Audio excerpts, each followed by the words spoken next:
MSN football ടോക്സിലേക്ക് അവർക്കും സ്വാഗതം.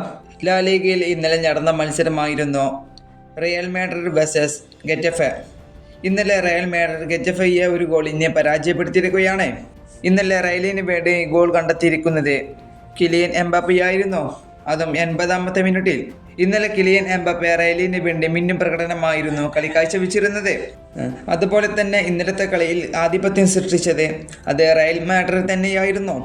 ഇന്നലെ റയലിൻ്റെ വശം 76% പൊസിഷൻ ഉണ്ടായിരുന്നത്. അതുപോലെ തന്നെ 3 ബിഗ് ചാൻസ്, അതുപോലെ തന്നെ 23 ടോട്ടൽ ഷോട്ട് ചെയ്യപ്പോൾ ഷോട്ട് ഓൺ ടാർഗറ്റിലേക്ക് പോയത് 10 എന്തുകൊണ്ടോ ഇന്നലെ റയൽ അർഹിച്ച ഒരു വിജയം തന്നെയായിരുന്നു. അതുപോലെ തന്നെ ഇന്നലത്തെ മത്സരത്തിൽ റയൽ മാഡ്രിഡ് ഇറക്കിയിരുന്ന ആദ്യ 11 ഇങ്ങനെയായിരുന്നു: ഗോൾ കീപ്പറായിട്ട് കോർട്ടുവ, അതുപോലെ തന്നെ ഡിഫൻസീവിൽ Federico Valverde, Eder Militao, David Alaba, Alvaro Carreras എന്നിവരായിരുന്നു. ഇനി മിഡ്ഫീൽഡർമാരെ ആയിട്ട് ടോഷോമനി, കമാബിംഗ് എന്നിവരായിരുന്നു. ഇനി അറ്റാക്കിംഗ് മിഡ്ഫീൽഡറായിട്ട് ജൂഡ് ബെല്ലിഹാം എന്നിവരായിരുന്നു.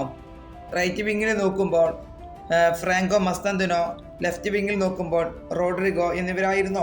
ഇനി സ്ട്രൈക്കറായി കളിച്ചിരുന്നത് അത് കിലിയൻ എംബാപ്പയായിരുന്നു. ഇന്നലെ ഒരു മികച്ച സ്കോഡ് തന്നെയായിരുന്നു സാബി അലൻസ ഇറക്കിയിരുന്നത്.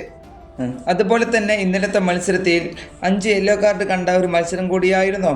അതുപോലെ തന്നെ ഗെറ്റഫെയുടെ സൂപ്പർ താരമായിട്ടുള്ള അലസ് സാൻക്രീസിനെ 2 യെല്ലോ കാർഡ് കണ്ട് റെഡ് കാർഡ് കിട്ടിയ താരത്തിന് പുറത്തു പോകേണ്ടി വന്നിരുന്നു.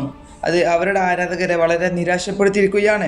ഇപ്പോൾ ലാലിഗ ടേബിളിൽ 1ാമത് നിൽക്കുന്നത് അത് റയൽ തന്നെയാണ്. 9 കളികളിൽ നിന്ന് 24 പോയിന്റ് നേടിക്കൊണ്ട് അവർ ഇപ്പോൾ 1ാം സ്ഥാനത്തും. തൊട്ടുതായി ബാഴ്സലോണയുമുണ്ട്. 9 കളികളിൽ നിന്ന് 22 പോയിന്റ് നേടിക്കൊണ്ട് ബാഴ്സലോണയും 2ാമതുണ്ട്. ഈ വീഡിയോ ഇവിടെ അവസാനിപ്പിക്കുന്നു. ഫുട്ബോൾ ലോകത്ത് കൂടുതൽ വിശേഷങ്ങളുമായി അടുത്ത വീഡിയോയിൽ വീണ്ടും കാണാം.